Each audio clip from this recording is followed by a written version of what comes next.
Today on the Self Smarter podcast. Yeah. So for me as a 1, really quick, 1s tend to be perfectionists. And so they're motivated by making sure everything is right. Mm-hmm. And they can be very critical of themselves mostly, and others also. If things aren't going the way they need to go, it makes us feel very unsteady and unsure. Mm-hmm. And so we're motivated to keep our world right by making sure everything is right.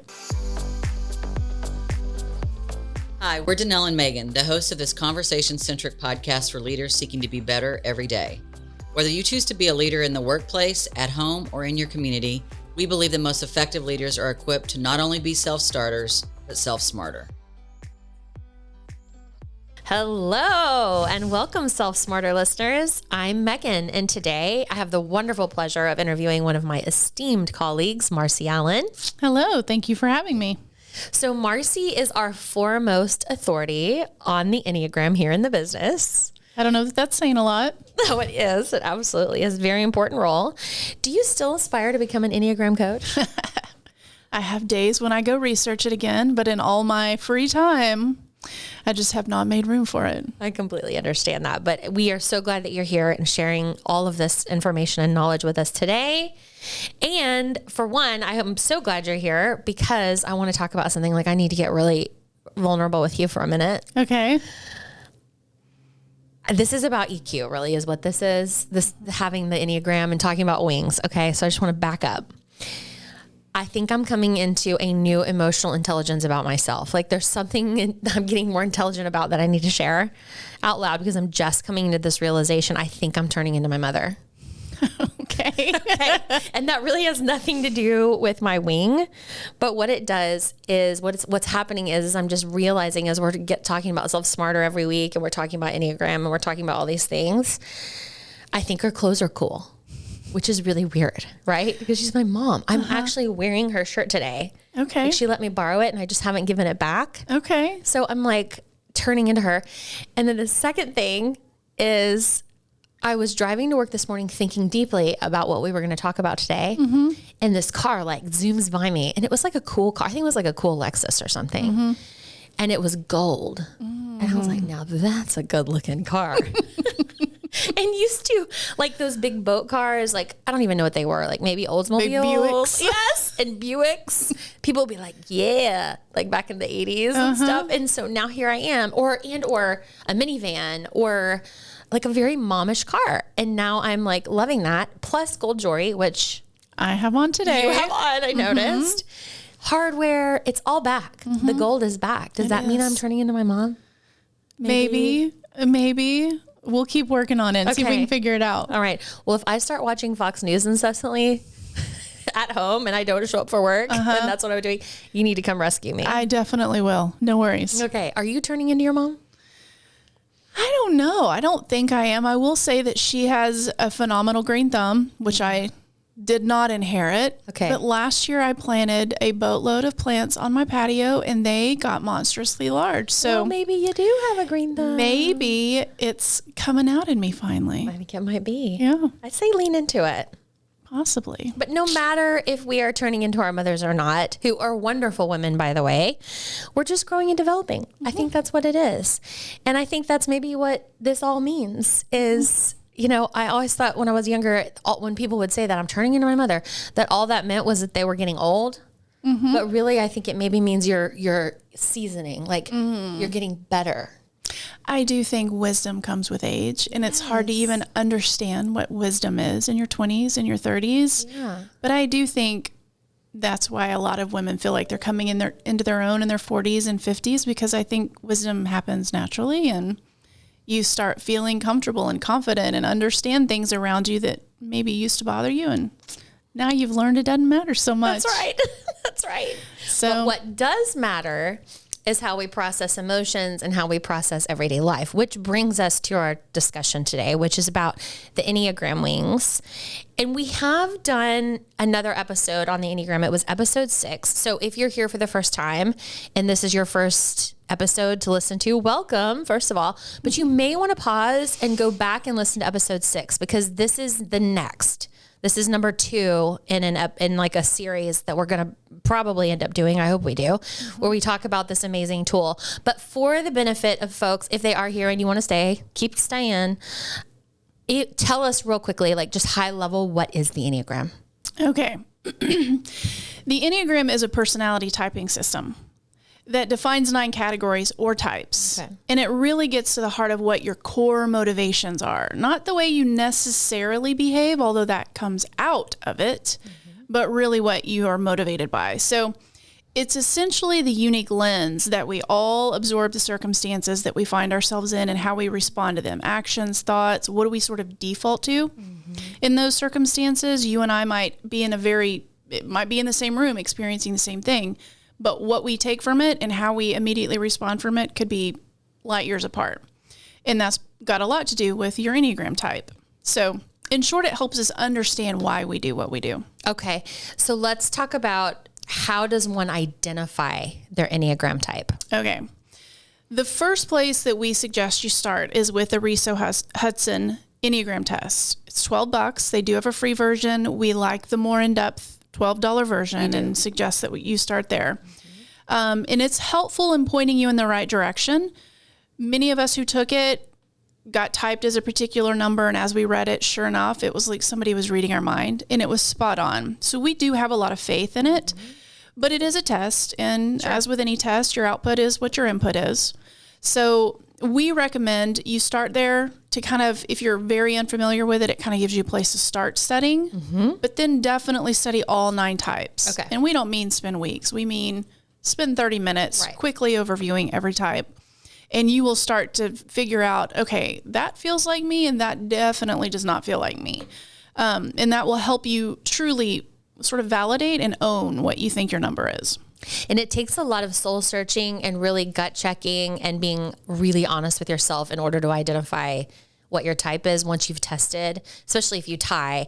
And I know that's a whole nuancy thing, but your advice is always to go with what you describe it as. Is it fear-based, or is it what motivates your... It's your core motivation. So for me as a 1, really quick, 1s tend to be perfectionists. And so they're motivated by making sure everything is right. And they can be very critical of themselves mostly, and others also. If things aren't going the way they need to go, it makes us feel very unsteady and unsure. And so we're motivated to keep our world right by making sure everything is right. Right. And so you can easily discern, if you're able to read the various types, the 9 types, you could probably discern just from guessing which one yours is. Yep. If you're being honest with yourself. Yep. Yeah. And I'll throw this little nugget in there. If you are in a very close relationship with someone, maybe you're married, maybe you've got another person who's very close to you in your life, and there's constant tension between the two of you, and that person's always pointing out a trait that frustrates them or brings negative energy to the relationship. And then the test says, here's what you do when you're stressing out. You're like, oh, okay. So it wasn't just their opinion. Like, truly, that must be a behavior that I default to, and I'm not even realizing it, and maybe it's not justified all the time. Right. Wow. Yeah, that's good. And then really, we're going to take that one level deeper today, talking about Enneagram wings. So it's just more on that self-awareness journey that we've been going down. Let's talk about that. Tell us, what is an Enneagram wing? Okay, so first, it's helpful to picture the Enneagram diagram. They're always consistent. It always is, think of a clock face, numbers going in sequential order from 1 to 9. Right. And the 9 is sort of the top of the clock. Okay. It takes the 12 o'clock position. So 1s are next to 2s, 2s are in between the 1s and the 3s, so on and so forth around. So when you think of your wing is the number that falls on either side of your dominant type. So as a 1, on one side of the 1 is a 9, on the other side of the 1 is a 2. You being a 9, you've got an 8 wing and a 1 wing, so on and so forth. So that's how you know what your wings are. They will never change. They're always the numbers directly adjacent to your dominant type. Okay. So you said they never change, which is good to know. It's always, so for me, I'm a 9. You said this, I just want to repeat it. I've got the 9 on one side of the clock, and I've got an 8 on the other side of the diagram. You have a 1 and an 8. Yep. A 1 and an 8. Sorry. Yep. A 1 and an 8. Why do I need to care about my wings? Like what's the big deal with the wings? Yeah. So It's actually I'm going to give you a silly illustration that kind of will help you wrap your head around it. Let's say all 9s are coffee drinkers. They're synonymous. But let's say some coffee drinkers take a little more sugar. Some coffee drinkers take a little more creamer. Some put different flavors. Some like different toppings. Some even like different temperatures of coffee. But they're all still coffee drinkers. Mm-hmm. Think of a number that way as well. Several of you may be a 9, but you're different variations and deviations of a 9. And a lot of what plays into those variations is the wing that you tend to lean a little more into. Okay. So hopefully that helps explain a little bit what wings do to help you understand yourself better. So I'm a coffee drinker. Mm-hmm. What you're saying is some people, like if I'm in a room with a bunch of coffee drinkers, mm-hmm. we may all take our coffee differently. But it's the one thing that keeps us grounded is that we're all coffee drinkers. Exactly. Okay, got it. Yep. All right. So even if there are only 9 Enneagram types, no two people with the same dominant type is exactly the same. That's really the point you're trying to make. That's absolutely the case. And this is probably the one misconception, that most who are opposed to the Enneagram don't like about it. They feel like how can millions of people in the world be one of 9 numbers? That makes no sense. And that's limiting. But actually, if you understand the Enneagram and you've studied it, there's so many layers and different nuances to every number and how we behave, how our wings are. Some other things we're going to get into are stances and subtypes later, which you don't need to worry about at this point. But your wings definitely play into making you a different version of the 9 that might also be sitting across the table from you. So it's really important to just keep an open mind about that and realize that this is not a cookie cutter personality test. Okay. Very, very helpful. And I love it.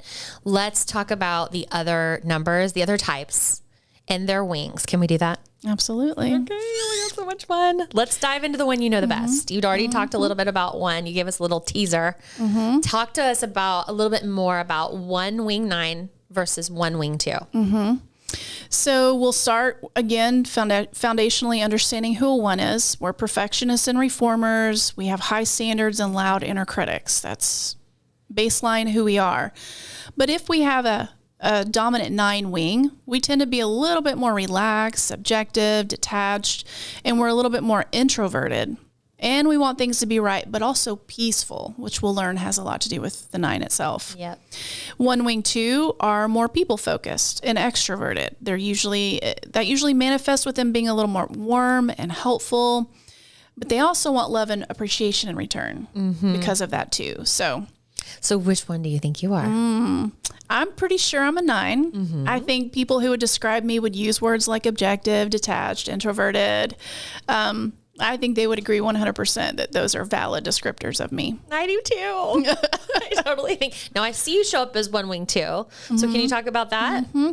So there are many situations, mostly where I find myself outside of work, because that's when extra asks come into my life outside of work. Yes. It can show up at work, but that's where I see it loud and clear, where my inner dialogue that tells me I need to be perfect will convince me that I need to say yes to every volunteer opportunity or every service request asked of me.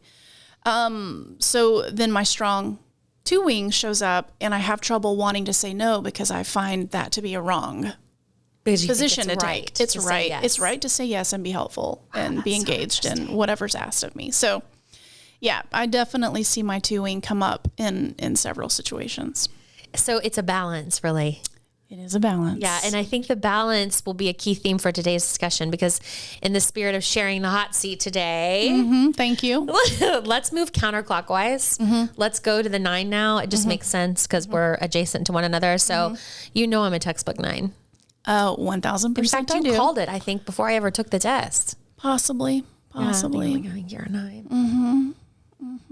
Well, as a peacemaker, it was interesting to study my wing since both are pretty decisive, action-oriented numbers. So I'm a peacemaker, which makes me sound, and I think we can be framed as slightly, I hate to use the word weak, but weak or when in fact. Maybe complacent. Complacent is a good word. Yeah. Just kind of, in fact, our animal or our symbol is the sloth, right? Because of slow decisiveness and or lack of decisiveness. Whereas the 1 and the 8, which is the point, are the complete opposite of that. So it's been a real interesting journey for me learning about the wings. Mm-hmm. Yeah, I agree. It was an interesting one as well for me, just thinking about a 9 and understanding a 9's personality, and then wondering how two very hard go-getter, assertive wings would play into that. Right. And side note, I think I read somewhere, I don't know, this could be fake news, but that the 6s and the 9s are the most common. Mm-hmm. So if you think about the majority of the population, or at least the population that's taken the test, that most of people are 6s and 9s. Mm-hmm. So this makes it interesting when you're thinking about it from a societal perspective. Definitely. But let's talk about the 9-wing 8 and 9-wing 1. Okay. So again, we want to foundationally take a look at who the 9 is. They're agreeable, steady, peacemakers. They don't want to rock the boat. But a 9-wing 8 has a little bit more of an edge. So they tend to be more confident and opinionated than other 9s, and they live in the constant tension between being assertive and keeping the peace. Boy. But 9-wing 1s are less outwardly passionate, and they focus more on being orderly and dutiful. They want to live a harmonious existence while wanting to right the wrongs around them. So now that we've outlined those characteristics of both wings, what do you think you are? I think I'm both. I mean, I definitely vacillate between the two. 19-year-old me, which is the frame of mind that you actually taught me when you take the test, you should put yourself into your 19-year-old self and take the test. I'm definitely a 9-wing 1, like very dutiful, obedient, just do what you're told kind of thing. But deep down, that's who I am. But in this, just where life has taken me and in the role that I play every single day as a leader and a mother and everything else, daughter and, on and on and on, friend, I really have to lean into that 8 a lot. So really it's both. And I think today's discussion will help people see themselves in both sides, which I know you sometimes err against. Because I guess people who study Enneagram or teach Enneagram, they say not to do that, right? Like they say don't necessarily, like people are one or the other wing, when in fact you and I believe that it's both. Exactly. There are a lot of Enneagram experts who have studied this for their careers who really encourage you to think of yourself as being one wing. I personally see many people, see myself, my husband, you, many people we know, we see them kind of lean into both of those and leverage both of those. And I think there's a valid argument for your wings can bring positive traits and they can bring negative traits. And depending on, the circumstance and the emotions that arise, the triggers that may happen in a situation, those wings are going to get used differently. So yeah, I think it's very accurate to say we all lean into one wing or another in different situations. Right. Yeah. And speaking of a number with some interesting wings, let's talk about the 8s. Yeah, we definitely have a couple in the office who are completely different from each other. So this is a fun one for us to understand too. So 8s are challengers. All 8s are challengers. They're quick to speak up when an injustice is near, and they can be intense. That's true. That's really but they're also quick to dissolve the conflict and move on. Yeah. They can get fiery hot fast, and then they can cool off and be done. Totally. Just as quick. It's very interesting. So their hard exterior is their way of not being controlled by others. They do not want to be controlled by anybody else. I like to describe them as, I say this a lot, that you have a hard candy shell. Like I tell people here that all the time, like you have a hard candy shell. Like you're an 8. Like on the inside, you're kind of mushy, but on the outside, like it's tough. Yeah. So 8-wing 7 and 8-wing 9 are distinctly different in their energy. Okay. 7 wings are extroverted. They're highly energetic and assertive. They're naturally very strong-willed, and they're more comfortable with hard conversations than an 8-wing 9. So the 8-wing 9s then are more approachable and gentle. They keep to themselves a little more and can seem more cooperative. And they're much less likely to pick a fight first. Okay, well, that's good to know. And it's also very good information, especially if someone's listening to this and they know they're a challenger. I think the way you framed it's very helpful. And I think it can clearly identify which wings that our 8s lean into based on those descriptions, right? And definitely. It's just so obvious to me. It's crazy how much the Enneagram helps us make sense of our closest friends and family. Absolutely. I love that. Yeah. Yep. All right. Shall we dive into 7's wings? Let's do it. This is a fun one for us too. I know. And I'm ready. And I know when Danelle's listening to this episode, she's going to be like, I can't believe they didn't do the 7 first. No, I'm just kidding. But I do know she likes to listen to things about 7s. So let's do it. All right. So let's start with 7's nicknames for context. They're known as the enthusiast and the optimist. They live for the possibilities in the next adventure. But interestingly, because 6s spend a lot of time focused on worst case scenarios, they bring an interesting dichotomy to this pairing, the 7-wing 6. They're a wild blend of optimism and pessimism. The sky's the limit on one hand, and no step forward is safe on the other hand. They are known to be responsible, anxious, outgoing, and those are common descriptors of the 7-wing 6. When you look at the 7-wing 8, they're a blend of two aggressive types. And so they're a little bit more intense, passionate, driven. 7-wing 6 want to be secure and supported, while 7-wing 8 are more concerned with protecting themselves. Yeah, it's interesting. I think I know what Danelle would say. I think she actually said this on episode 6, that I know for sure she vacillates between the two. Mm-hmm. I think little Danelle is a 7, maybe little Danelle's a 7-8, but grown up Danelle's a 7-6. Like there's definitely a difference. Mm-hmm. She probably that sort of entrepreneurial spirit and sort of renegade attitude, and I mean that with all due respect, Danelle, and you're listening to this, in a very good way. Mm-hmm. And then, but really, as we grow up and we evolve, things change and we start to frame life a lot differently. So I think she's a bit of a 7-wing 6 these days. Mm-hmm. Definitely. It's so fun to make better sense of people. And I think for everybody listening, it's helpful to keep in mind that our life experiences have molded us into who we are today. Yeah. Some good and some very bad situations. And those situations can trigger and bring up emotions. And certainly, even as mature adults who are working really hard to be emotionally intelligent, even the most adept Enneagram experts are going to have a trigger happen in their life. Sure. That's going to throw them back into a scenario that felt uncomfortable and scary.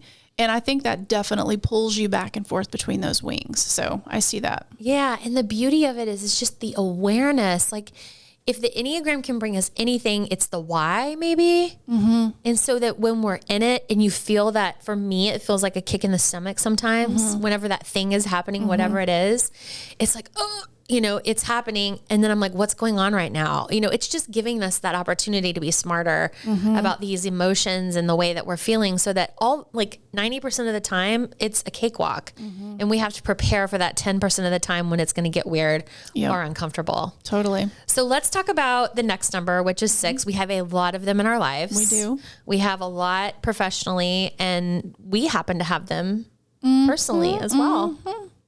So we're both married to a 6. We are. We have that in common. Yes, I know. Heaven help us. So you and I both talked to each other about this, that the tools that we've gotten from the Enneagram have not only helped us in our jobs, being leaders at work, but in being good partners and spouses, learning communication, understanding where the other person's coming from. This tool has been the best thing. The best. As far as helping shed some light and clarity in our marriages. And I know we're both super grateful for that. We are. Praise the Lord. Yeah. So let's talk about them. Okay. You want to talk about our husbands? Yes, I do a lot. Let's talk for how long do you have? So 6s are known as the loyalists, which is a phenomenal trait to have in a spouse. Yes. They're at their core very faithful, protective, and cautious. Things get interesting when it's a 6-wing 7, though. Yes. Their adventurous side shows up strong, and they can be more energetic and impulsive. But when faced with uncertainty, they will jump into action a little quicker than a 6-wing 5, who's going to be more reserved and cautious about it. A dominant 5-wing is more analytical and needs lots, and I mean lots, of research to feel prepared and competent in making a decision. I don't know if you see this with Aaron, too. But my husband has a different dominant wing in different circumstances, just like we've been talking about. Yes. For instance, just going to get real. He has to watch 10 hours, and I mean 10 solid hours of YouTube videos before he will buy a $30 tool. Okay? But when deciding if it's safe to skydive, he's going to jump out that plane first and worry about if the parachute got attached later. Oh, Lord. That's his 7-wing on full display. So it definitely keeps things interesting in our house. Yeah.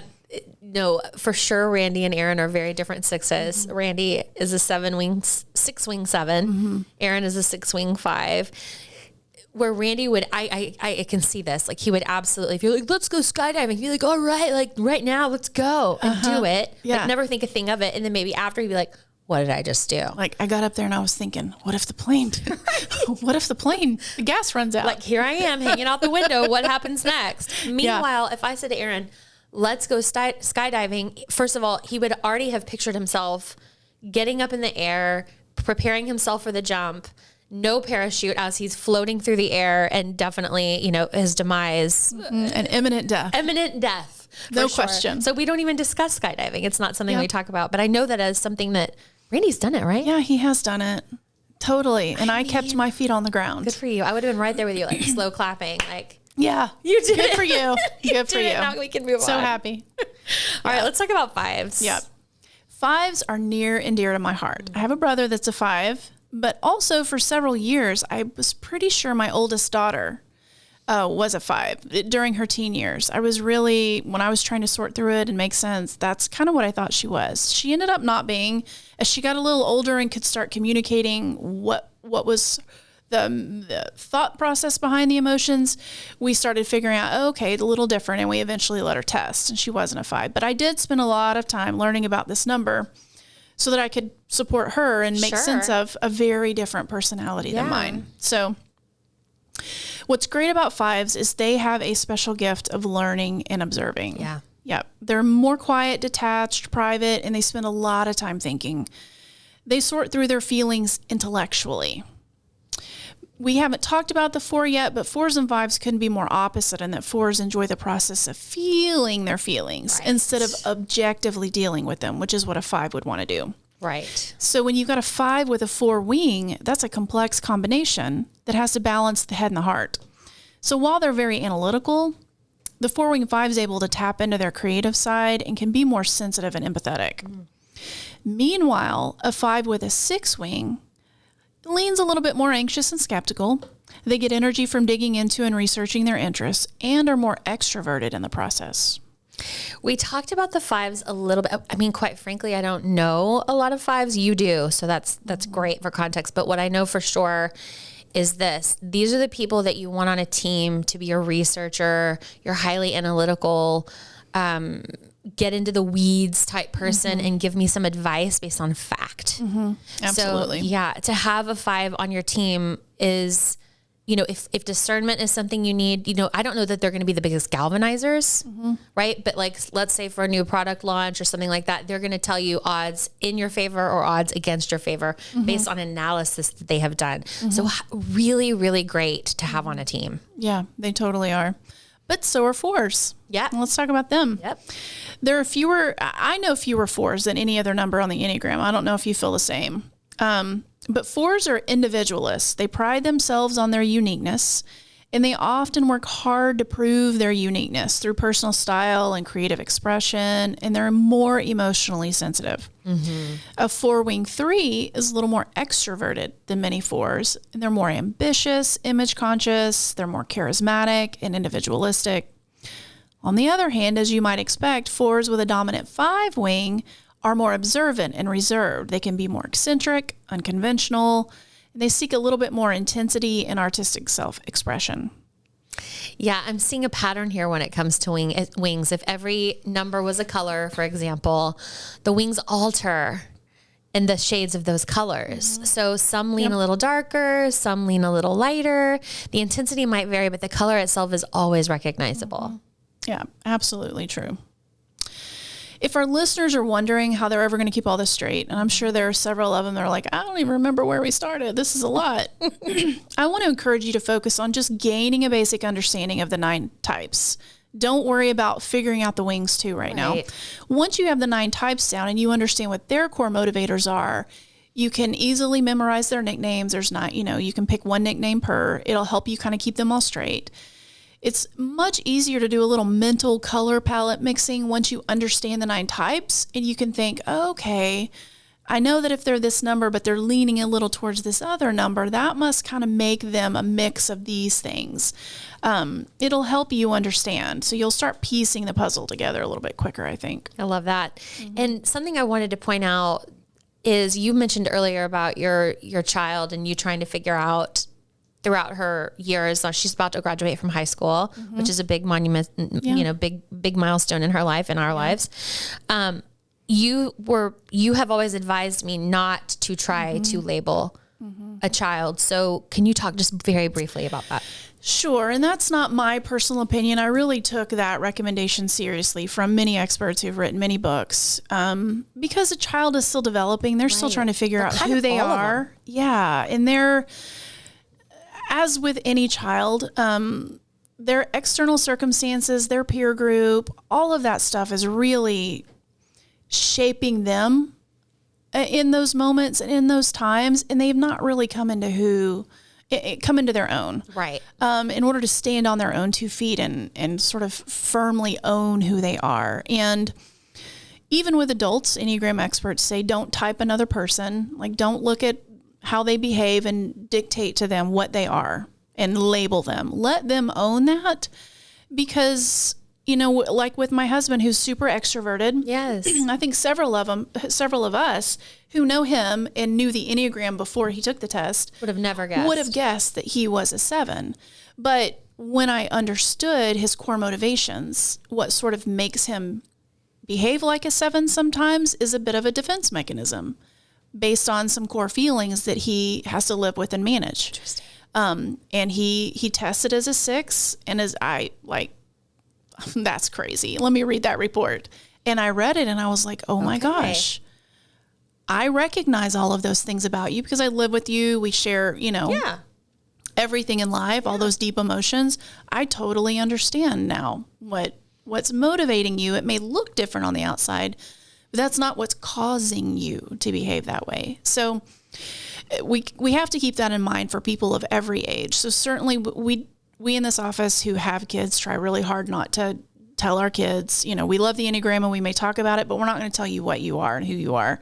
And because your brain's not developed, your personality is not totally developed, you're sort of bouncing off of everybody else's influence a little bit in your teenage years, you don't really know how to take the test from an authentic place. And we want you to own who you are and kind of come into your own and understand, have had to make some independent, responsible decisions based on your own true emotions, so that when you take the test and you're answering the questions, you've got something to base those on in a realistic way. That's right.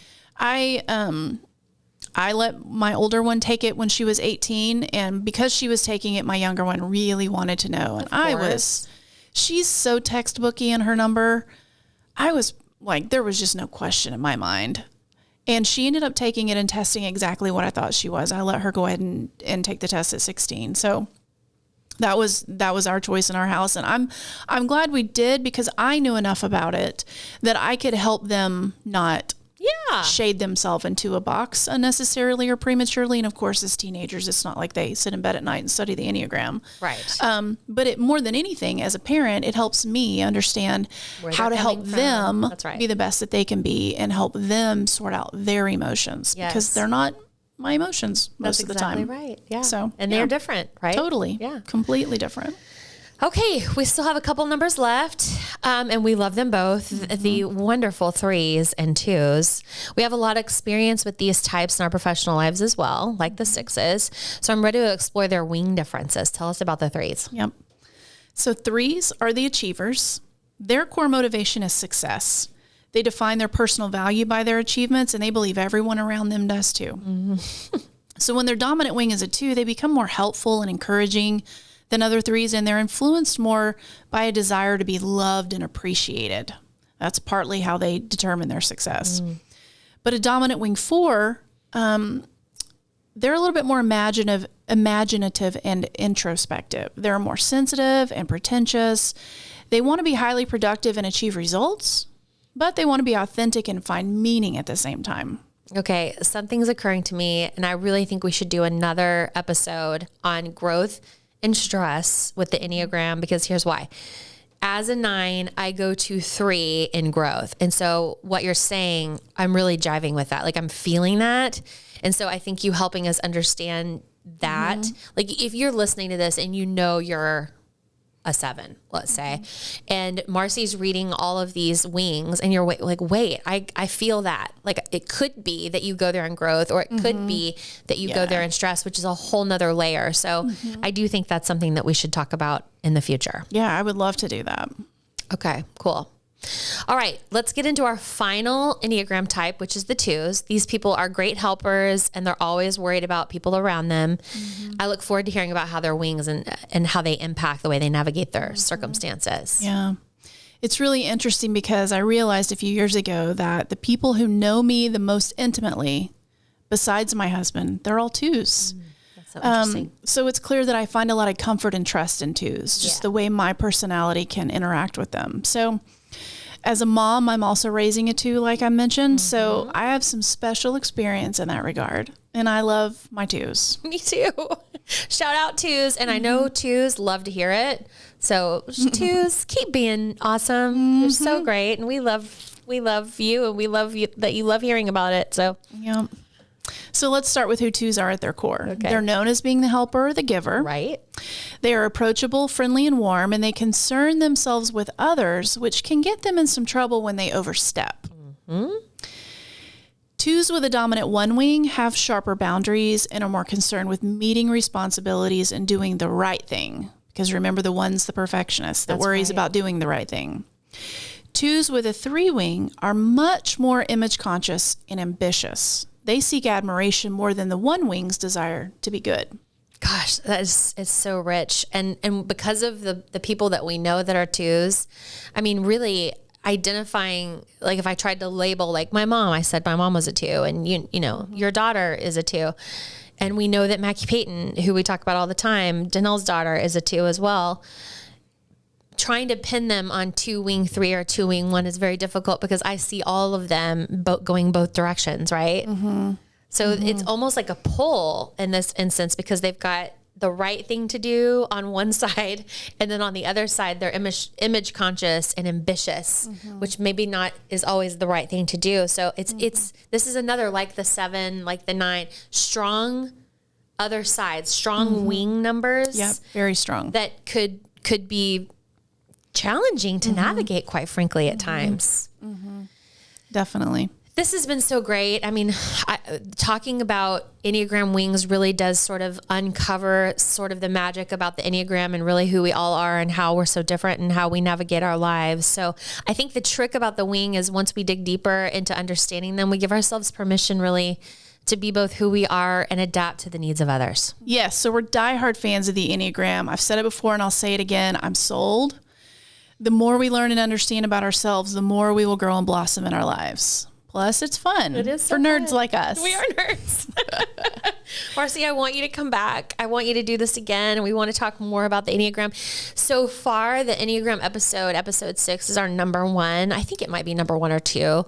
But it's definitely one of our more popular and most listened to episodes. So we're hopeful that people who are listening to this share it and bring other people into the wings. And then next we can talk about subtypes and stances, which we can really nerd out for a long time about. Absolutely. And we're talking about bringing in some colleagues to help provide a little bit of clarity on their numbers and what that looks like for them. So that's kind of exciting to be able to put some other people in the hot seat. Right. And for people who are listening, maybe they'll align with that, right? Like if people can get vulnerable in here, maybe it will just encourage other people to get vulnerable about who they really are and the things that they're thinking about. So this is so much fun. So if you're thinking about jumping out of an airplane, what do you do? That may be a question we ask Mackenzie. That would be fun. She'd be like, let's go. She would totally do it. I know.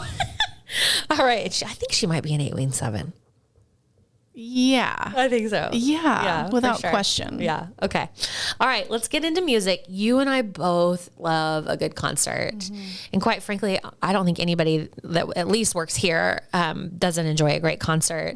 And I thought it would be fun if we talked about some concert experiences because I know over your lifetime you've seen a lot of folks. I've seen a lot of folks. And you and I have been together for different concerts. In fact, we saw Poison together. We sure did.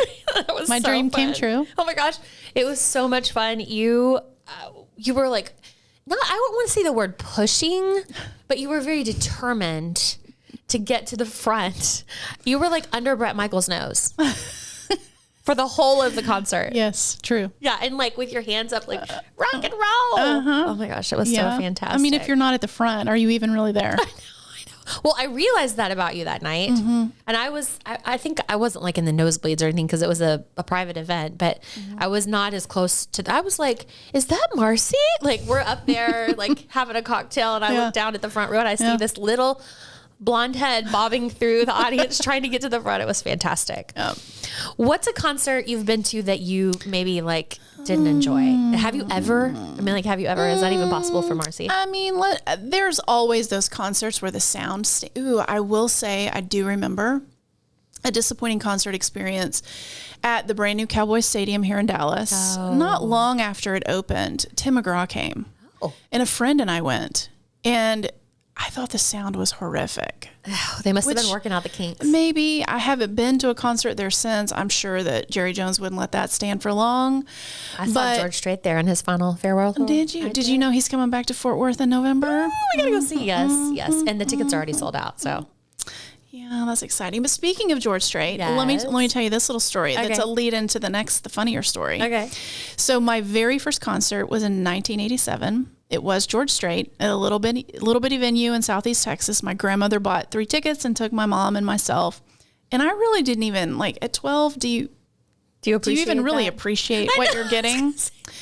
So I, of course, got to bring home a poster. I had an oceanfront property poster that I taped up on my wall, and that was my little with beautiful George. My memorabilia. But my very next concert, I was totally into the idea of going to this one. Okay. I was 14. Was in 9th grade. We lived in a little bitty farm town, 2 hours from the big city. Okay. And New Kids on the Block was coming to town. Oh yeah, New Kids. And a big group of us girls wanted to go, and some very loving parents decided that they would sacrifice their evening and good part of the night to drive us 2 hours to this concert and sit through New Kids on the Block and bring us home. So who was your favorite? New Kid, that is. I'm going to say Donnie. Yeah, okay. That doesn't surprise me at all. My favorite was Joey. Okay. Yeah. Fair enough. And he's now... To each his own. Yeah, to each his own is right. Yes. So we get to this concert, and it clearly was at the very end of a long school day where I had practice after school for some sport, and I was clearly pooped because during the opening act, I started feeling tired and decided... I'm going to lean my head over on my fist and rest my arm on the arm of my chair. Sleep anywhere. Well, back then I clearly could, because I dozed off waiting for the actual reason why I was there to come on stage. Little 14 Marci and had so, to have a nap. I went exactly. I went to sleep, and I woke up startled with loud music and lots of cheering and girl screams, blood curdling around screaming. me. Yes, thinking, "Yay, they're on stage now!" And I wake up mid song, and I'm like standing up trying to get my bearings because I'm half asleep. And they stop singing after that song, and I realize they're walking off stage because this is the last song. That is bad. It's terrible. I'm so sorry. There you have it to all you New Kids on the Block diehard fans who missed it. Did you have a pillowcase? A New Kids pillowcase? Oh no, you didn't. No, I didn't go that far. Did you have a T-shirt? Did you have a Barbie? No. Okay, you were missing out. At 14, I had retired my Barbies, Megan. I got a Barbie. I think I got the Jordan doll. Okay, yeah, good I don't for think you. I had them all, but somebody gave it to me. And okay, I'm sure they did. You didn't spend your allowance on that. My babysitting money. I don't even think I got it. Oh gosh, back when we could make $3 solid an hour babysitting. Yeah, I got to go buy a Jordan doll. That's right. With my hard-earned money. Yep. Oh my gosh, this has been so much fun. I'm so glad you were here. I'm so glad you're going to come back. I'm going to hold you to it. And for those of you listening, note that we'll have some notes on the website in our show notes, as we always do. And we would love for you to review us wherever you listen to podcasts. Just give us a rating or tell us what you think. It certainly helps us plan our content appropriately and accordingly to meet your needs based on your wings or based on anything, really. So thank you so much and have a wonderful week. We send you into the week with grateful heart. That's right. Bye, y'all.